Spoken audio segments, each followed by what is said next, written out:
You're listening to Faces of Our Cities. I'm your host, Jesse.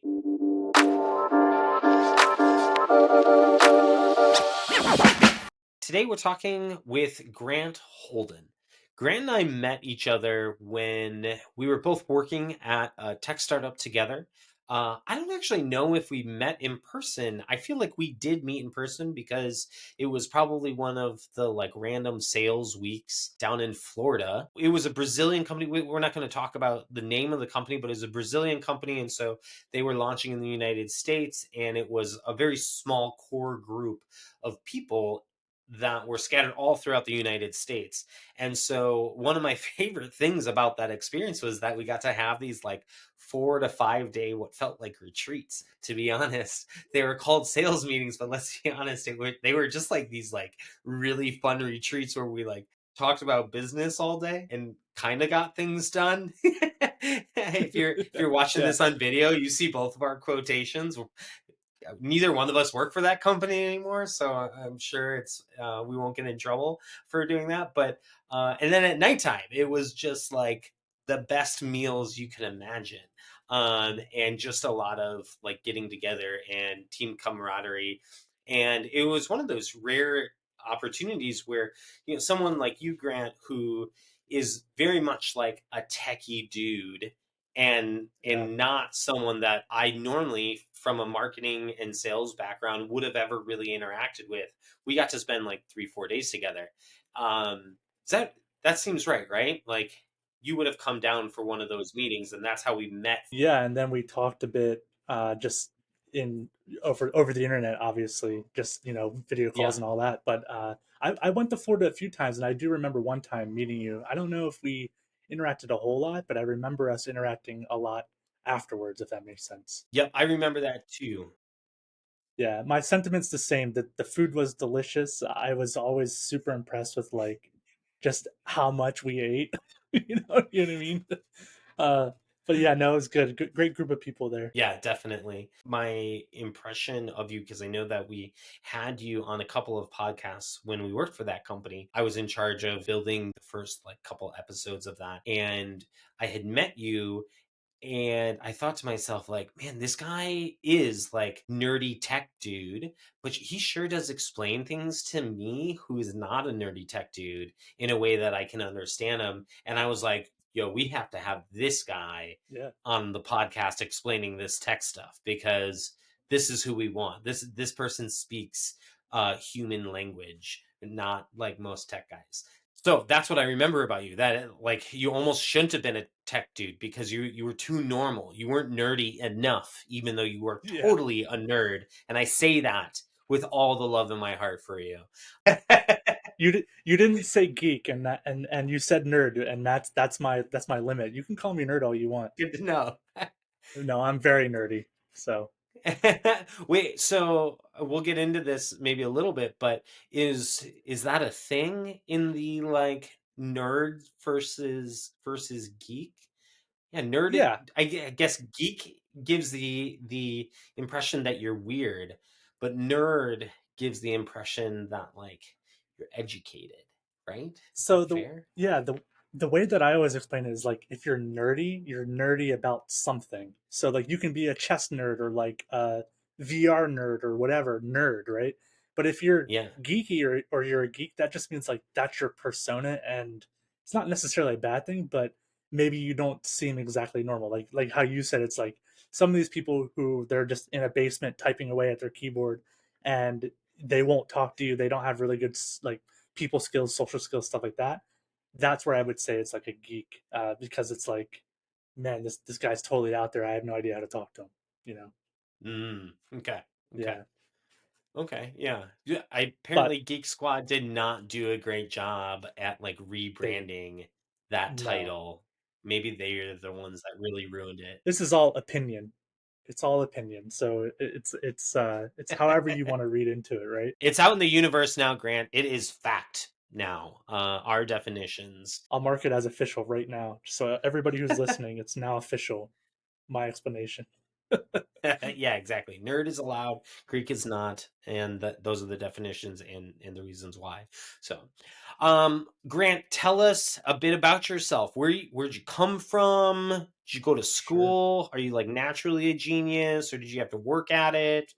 You got kids? Give us the Grant Holden synopsis in your life and what made you who you are. Yeah, so I'm from a little Amish town in Pennsylvania called Strasburg.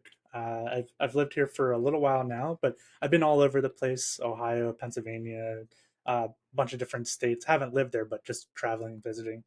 Uh, was I always a genius? No, I wouldn't consider myself a genius even now. I'm just really, really, really good at Googling.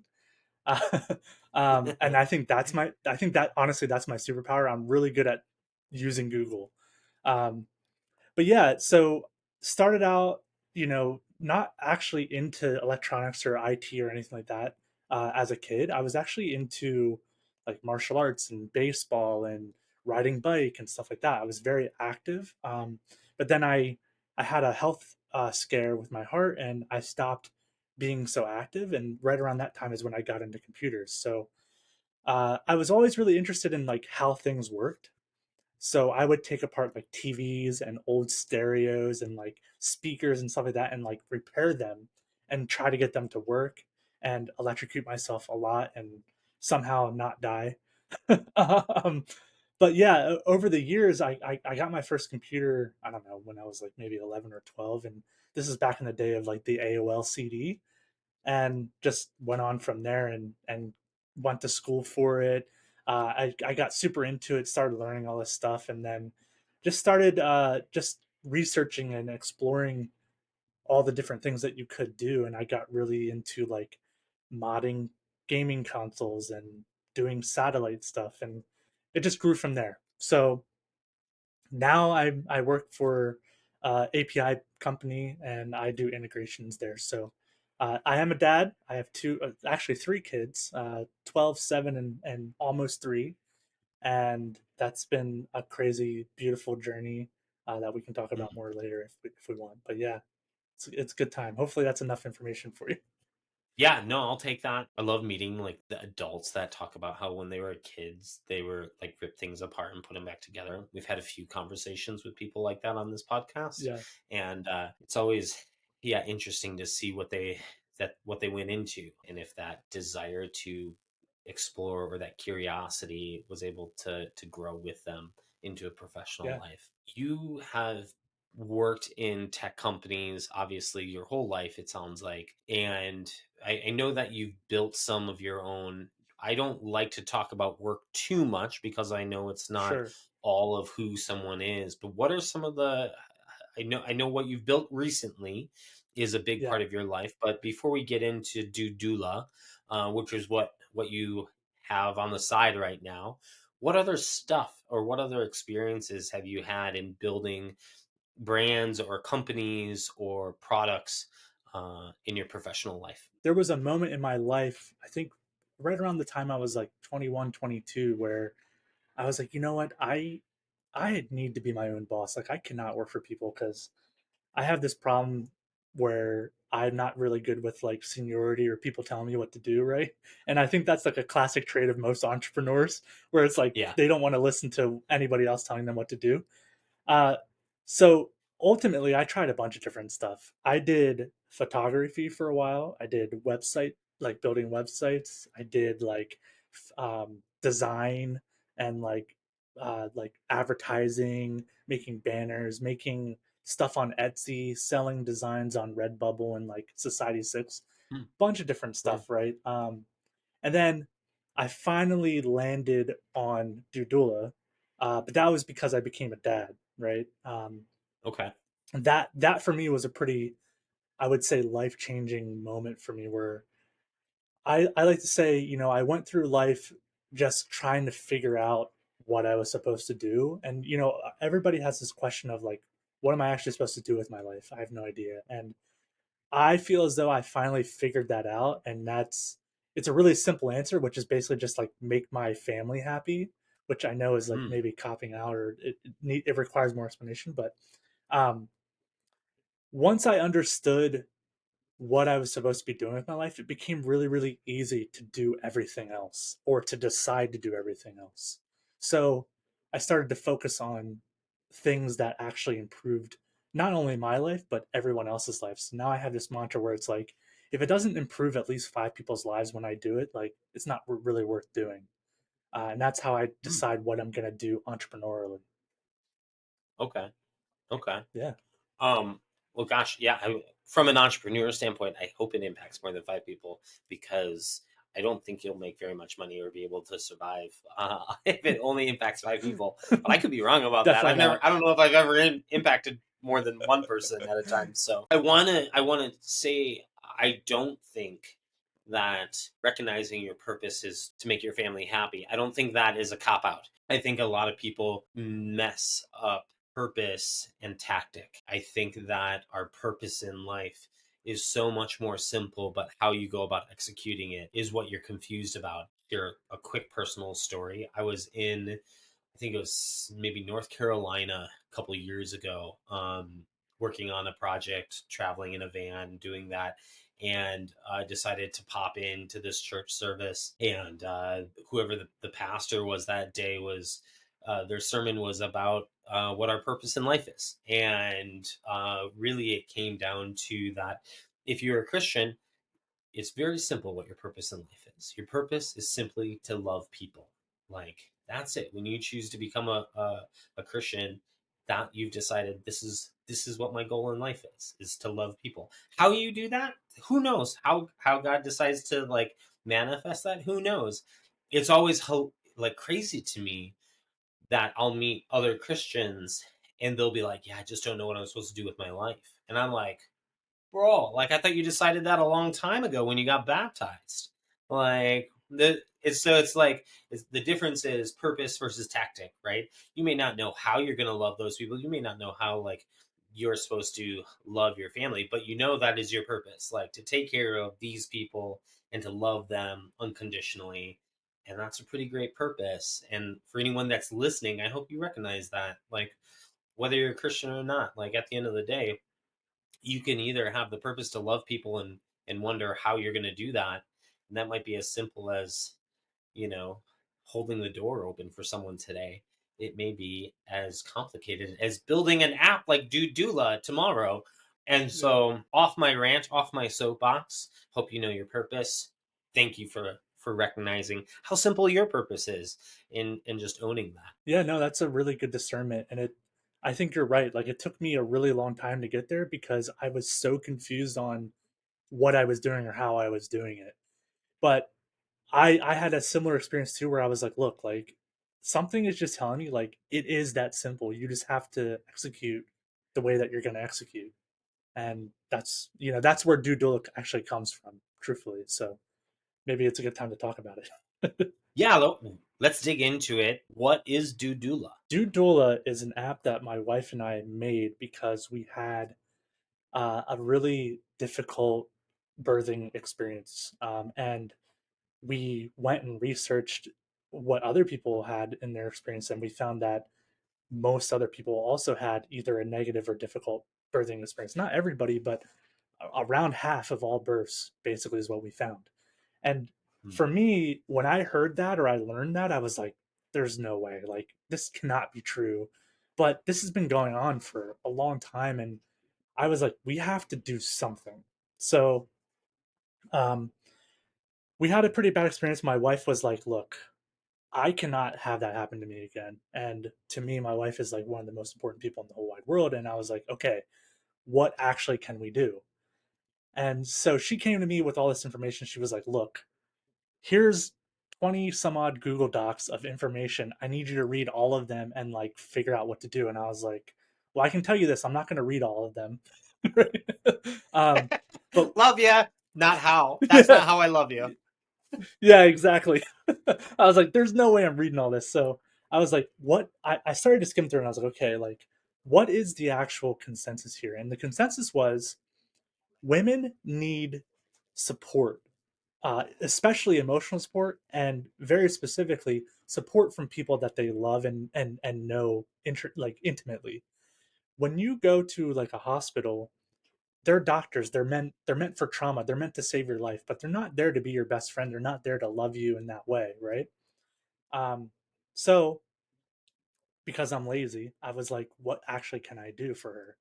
And I was like, okay, I'll make an app. I'll make something that reminds me or tells me what to do. That way, when my wife goes into labor, I know I can just be reminded what to do. So that's exactly what I did. I used iOS shortcuts was the very first proof of concept, and I used it where I was like, I would say start labor on my phone, and then on my watch, it would pop up and say, "Hey, have her go to the bathroom, have her eat some food, have her do this, have her do that." And I followed that just whenever it came up, like every 20, 30 minutes, whatever the time frame was. And at the end of it, my wife went through like a 24-hour labor, and we had midwives, we had doctors, we had nurses, all that stuff. And at the end of it, everybody was telling me like, hey, you should like think about doing this as a career. Like you should think about being a doula, and like you did really, really great. How did you do so great?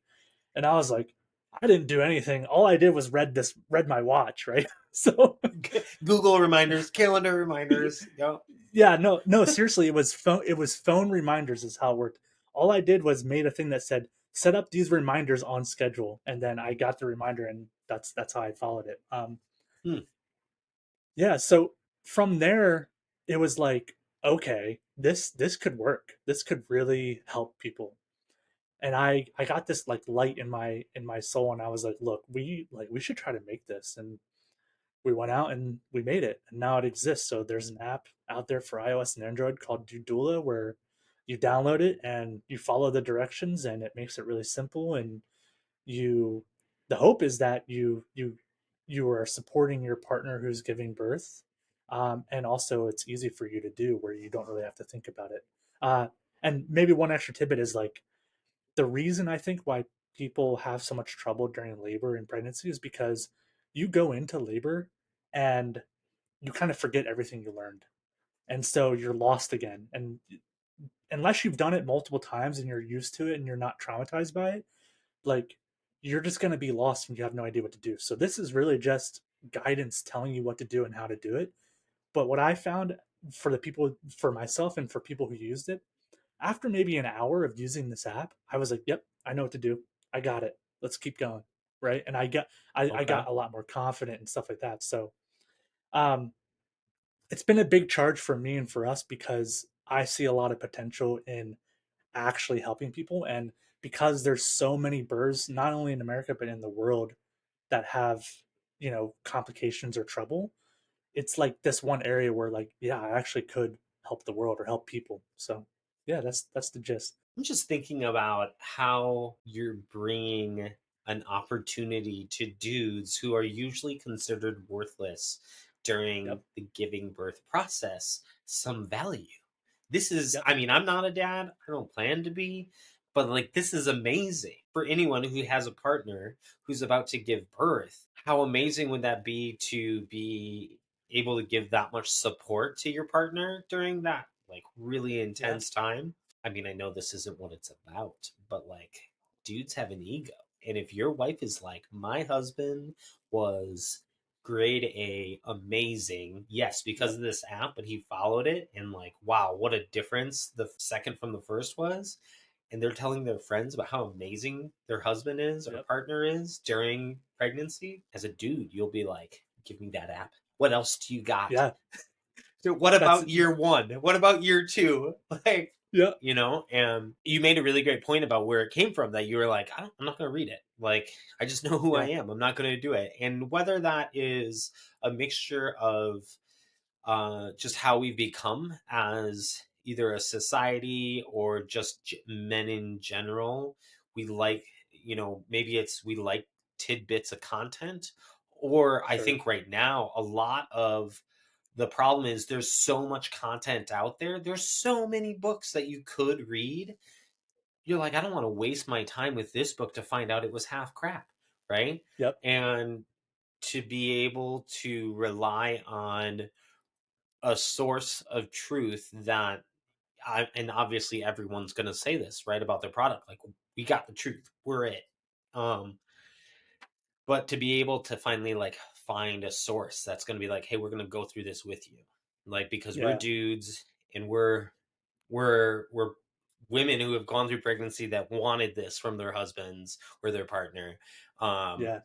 and instead of like wasting hours and hours of your life reading a book that was only half true, you're only wasting like 10 seconds being like, get her a glass of water. Hey honey, do you want a glass of water? And she's like, no. And you're like, sweet. Did not Yeah. waste an hour Moving of on. time reading. Yeah, Exactly. right. Yeah. A lot of opportunity there. No, it's funny you bring that up because that was for me. I was like, yeah, that's something I thought about a lot when making the app. And what I did was, or what we did anyway, I was like, all the information that's there, unless it's been medically verified, we can't really consider it fact, right? But Mm, what we can do is we can say, hey, this has been medically verified for some things that are in the app, yes. But for everything else, it's kind of like, look, here's a suggestion. I'm going to help you find your own way. You're going to learn how to find your own way. You're going to become really confident in this process. And then you're not even going to need the app, after you're an hour mm. into it. But the great part is it's reusable because the very next birthday, you're going to forget it all over again because you're following this, but you have it right there. And the big thing that I did is I put in this coping mechanisms thing where it's like, hey, my wife is having this. She's afraid. And you click on afraid and it gives you a list and it says like, okay, what's she afraid of? Okay, yeah, she's afraid of contractions being hard. Okay, here's what to do. Give her a massage. Mm, Do this, do that, right? mm. So, It doesn't say like say this. oh yeah, no. Yeah, there's stuff on there that says say this. We have a it's funny, it sounds so corny, but there's an affirmations thing on there that says like say to her exactly this, repeat after me. Honey, you're doing great. Stuff like that, right? It's in there. So, Wow. you don't have to That think. is in itself a cheat code. A life. This whole app Yeah. sounds like a cheat code for people. Yeah. Uh, that this is great. Like the whole second half of this podcast is about life cheat codes, and you built an app for guys to do exactly that. So Yep. at least during the birthing process, I want to just talk about the experience of being a founder in these early stages. So Sure. I know it didn't start off as DudeDoula. You're gonna have to remind me what you originally were like original name for it was, because I remember us seeing designs. How did you get to DudeDoula? How did you get to narrowing down your audience? It was called Our Birth at first, and just for everyone listening, Jesse was one of the very first people to see the designs for this app, and he was a big proponent in helping me get to where we are now. So like this is for me, it's an honor to be able to talk to him, and not to do too much of a tangent, but um, Cool. I'm gonna cut that out. Use yeah, yeah, that. yeah. No, seriously, use it. Um, we got to do doula because Our Birth was focused on adding your entire birthing team, like adding your doctor, adding your nurse, adding this person, that person. And something we learned pretty quickly was like everybody else doesn't care. And I don't mean that in a bad way, but they're not 100% focused on the emotional stability of the woman. They're focused on making sure woman and baby are birthing safely. That's all they care Yeah. about at that moment. So adding a doctor who's already busy, adding a nurse who's already busy doesn't really make sense. So then I was like, who is this actually for? There was like this weird moment. I was like, who is this for? Um, and the answer was like staring me right in the face. I was like, it's for me. I'm a dude, right? And I was like, okay, it needs to be dude doula because everybody was telling me that I should be a doula, and I'm a dude, so dude doula. That's where it came from, right? And what it did though is we took this big, massive, what we called MVP with a bunch of different features, and we truncated it down to like the core 5 or 6 features that were actually required by a dude. And what we said is exactly what you said. It's like it's a cheat code. It's a shortcut to get to the point that you want to be, and you literally don't have to think about it. You don't have to know. All you have to do is read a little bit, try a few things, and then go from there. But yeah, it was a there was a point in time where we were actually having trouble. We weren't sure if we were going to release the app Mm, because we had lost a bunch of money on it.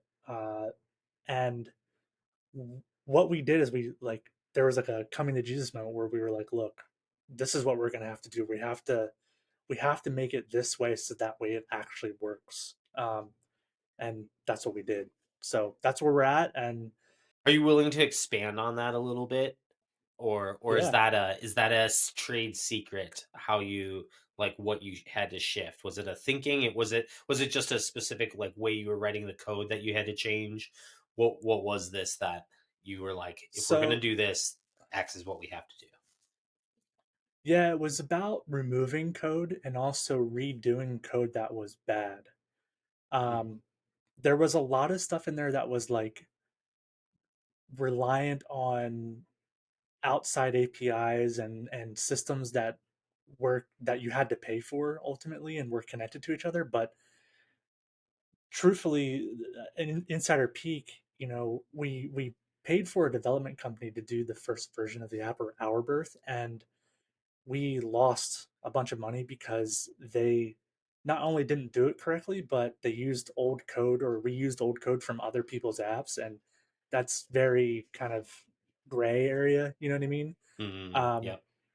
so we cut ties with them. We lost a fair amount of money. We had considered suing them, and then maybe this maybe life tip number one. um, I talked to a guy who I consider a mentor, and I was like, "Hey, we can sue them. Like, we have all the proof." And he was like, "I know you have the proof, but don't." And I was like, "Why?" And he was basically like, "Look, it just depends on the day whether or not you're going to win this case, and they have way more money than you." He's like, "Save your money and keep building." Mm, And ever since then, I was like, every time I come to a fork in the road, I'm like, should I save my money and keep building, or should I fight this on? Should I battle on this hill? Uh, but if you just keep building, then you keep growing, obviously. yeah. Um, Yeah, it's kind of one of those it's one of those, do I fight or do I chalk this up as a learning experience? How much would yeah, this have cost me to learn if I would have gone to grad school to try to learn this? Is it worth yeah, as much? Did it take yeah, me as much time? And will it distract me? Yeah, if you would have, filed a lawsuit, Dude Doula might not exist right now because all your yeah, energy, your spare energy would have gone into fighting somebody rather than building what you want. yeah, absolutely. Yeah, people after he said that, and I understood what he meant. When people look at money and or when you don't come from money, you kind of think, well, that's a lot of money. I'm gonna lose all that. Mm, And it's like, yeah, yeah, you are. And it's okay. It's yeah. okay if you do, Yeah. and it's a really weird concept, but it's one that I think every entrepreneur anyway needs to like accept that at some point and be like, look, you're going to lose money because you're going to learn something. And that something that you're going to learn is going to be invaluable for the future. So just keep it moving. In my own journey, encounter those things, right? When you're looking for, whether it's a CPA or a lawyer or just any person to do a specialty gig or service for you, you're like, this is the first time I've ever hired this person. Like, I could either spend the next 6 months like researching and interviewing these types of people before I choose one, or I could narrow it down to like three and just say, like, I might have to hire two before I get the right one, right? Or I'm, Right. like, what's more important, that I get it right the very first time, or that I just make a decision and just like start moving forward, because I'm not learning anything by reading books. I'm not learning. Yeah. I am that's taken out of context, but I'm not learning anything by not hiring this person, because there's nothing I can learn whether or not this person knows what they're doing unless I actually have them do it, right? That's a good lesson. So, Dude Doula is four guys, app based. Is it a pay? You said, I think just before we got on this call, you made a comment that it's free for the next few months. But what's the pricing look like? What does it cost Yeah. money even? I'm going to say, yeah. So it's free right now until April, and I'll probably make it free again in the future. Um, Normally it costs $5, 4.99. And this is maybe a dude statement, but I was like, look, how much does it cost to buy your wife a Starbucks every day? just skip a day, buy DudeDoula, right? So that's Right. kind of that's where the price came from. I was like, look, like what's a price that basically everybody can afford? $5. Great, let's do that. Yeah. But really interesting thing happened where I was like, yeah, it's $5. Cool. How do I get users? And I found, yeah, you can get users by marketing, paying for ads, all that good stuff. But I was really like, I was at this crossroads where I was like, look, the whole point of this is to actually help people. And if I want to help people, I need to give it away for free for at least a little while. Mm. So my main reason for making it free until April, and I'll probably do it again, is I just want people to have it. I'll make money from it later. I'm not worried about that. The way I'm looking at it is like I accomplished my goal of making this thing complete. I need users to tell me what they want. That way I can make it better. And then once I make it better, I'm certain that people will pay for it. And when that day comes, great. The birthing industry and births happen like every second of every day. I'm not worried about somebody paying me for the app right now because we just launched and I want people to have it. I Yeah. that's my main goal. Yeah. So yeah, Cool. What are some of the lessons that you've learned in just around your final launch? Because you said you just launched DudeDoula, whether it's from like an experience working with platforms or just how you launched it. What are some lessons that you learned from that? the big one for anybody who's building any solution or platform out there, when you're wanting to work with somebody who's going to help you build something, I think a big thing for me was like I had to learn that I needed to have the design and like the thought of whatever product I wanted to do, in this case to doula. I needed to have that up front because when you're hiring people, they don't understand your vision, and that's okay, but you have to teach them and you have to get them on your side. And how you do that is like giving them something to see, to watch, to learn, to listen to. That way they know and they can be on your team. And it sounds ruthless, but the other thing I've learned is like, look, fire really fast. If you can't fire fast, then you're not going to get anywhere because you're just going to keep going around on the rote mechanism, right? What you what you need to do is say, "Hey, is this person going to actually be able to help me do this? Do we align? Do they want to do this? Is it good for them?" Think about them and where they're at, and if not, then just keep it moving. You'll find the person that you need. You'll find the people that you need. And in our case, Jesse, that's how we work so well together, is because Yeah. we're both aligned on the same things. We think similarly.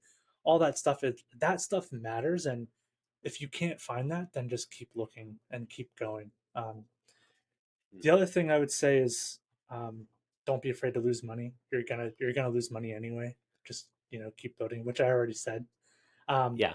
but that brings me to maybe another life tip that some people may not have heard yet is, I call it the 7 year rule.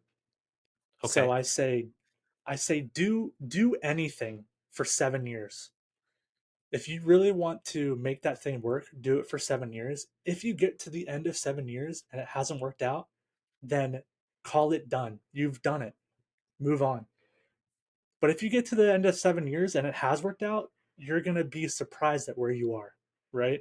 Okay. Uh, I I use this rule. I didn't realize I was using this rule, but I see you have a question. Go ahead. No, no, go ahead. Go ahead. Okay. I'm curious why seven, but go ahead. So I use 7 is how old my daughter is. That's why Okay. 7. Um, Okay. so You're like if my I'm not a good enough dad by 7 years old, I'm out. oh yeah, I'm sending her back. Where's the receipt? I gotta find it. you know, no. It was like how long? So it's kind of the same as like the 10,000 hour rule. Like practice anything for 10,000 hours and you'll be the best at it. It's kind of like that, but the thing about it is your life changes so much on a day-to-day basis where it's really difficult to know how much progress you're making. Where are we Yeah, at? How many years is are we in to DudeDoula? year 3.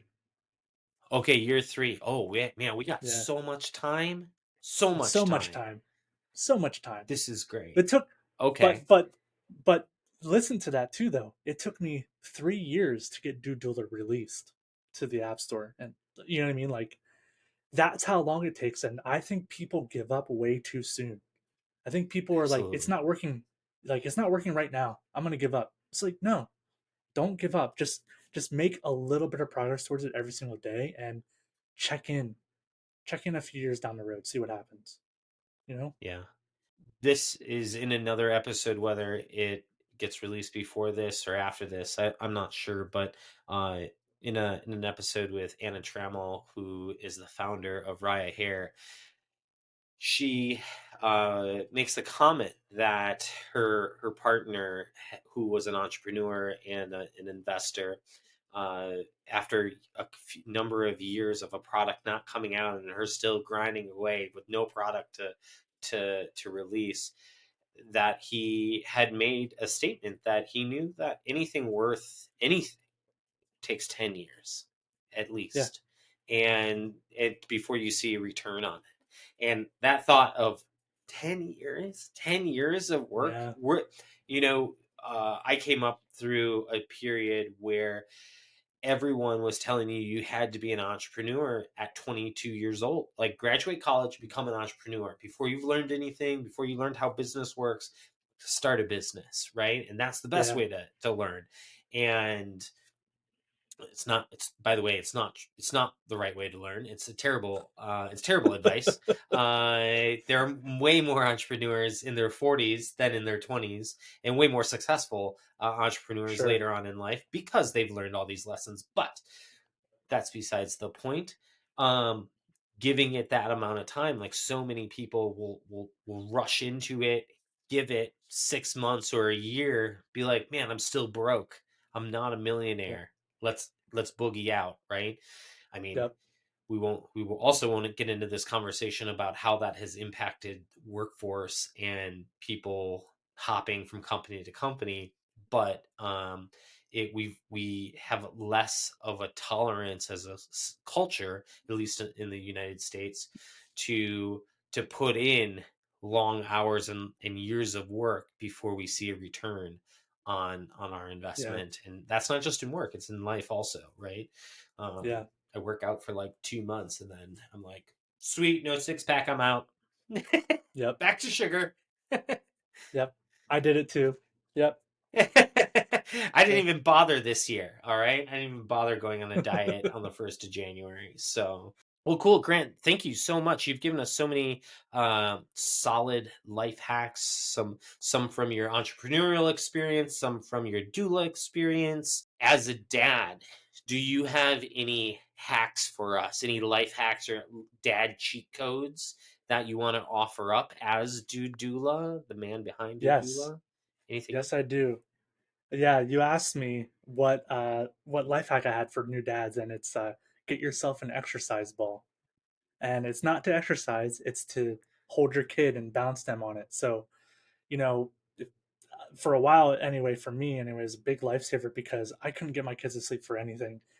I would just hold my kids, cradle them in my arm, sit on the ball, just bounce, rock a little bit, and they would be asleep in like 5 minutes. And then you lay them down in their crib, and you move on with your life, and put a baby monitor on and hang around next to them, look at how cute they are. But this thing that I have, just sitting on this and holding my kids, has saved me from so many hours of distraughtness and like just stress because I was able to get them to sleep and help them figure out what to do. And that's what they like anyway. If you think about it, the baby was in the womb for however long, 9 months, right? Just jostling around. So you mimic that movement on the exercise ball, and it's the same thing. It puts them right to sleep. Huh. Brilliant. That is amazing. So, if the rocking chair isn't working, and let's be honest, once you like get them in a rocking chair and they're asleep, like, you don't want to move because you're like, oh gosh, please, Yep. like, don't wake them up. But bouncing on a ball, like, it's a little bit more aggressive of a movement, I feel like. Yeah. Don't go crazy. I think you should have Dude Doula exercise balls like that people can Oh, order. that's a That would great be great. idea. Like you think of like cool like products like and it should say something hilarious on it and have like the sunglasses like your logo on Yep, it. That would be hilarious. I should do that. I'm I'm a gonna tell my fan. wife that. Yeah, Yeah, do I'll do doula that. exercise balls. Yeah. Yeah. I like it. All right, awesome. Grant, thanks so much for your time. Thank you so much for all the life hacks and life cheat codes.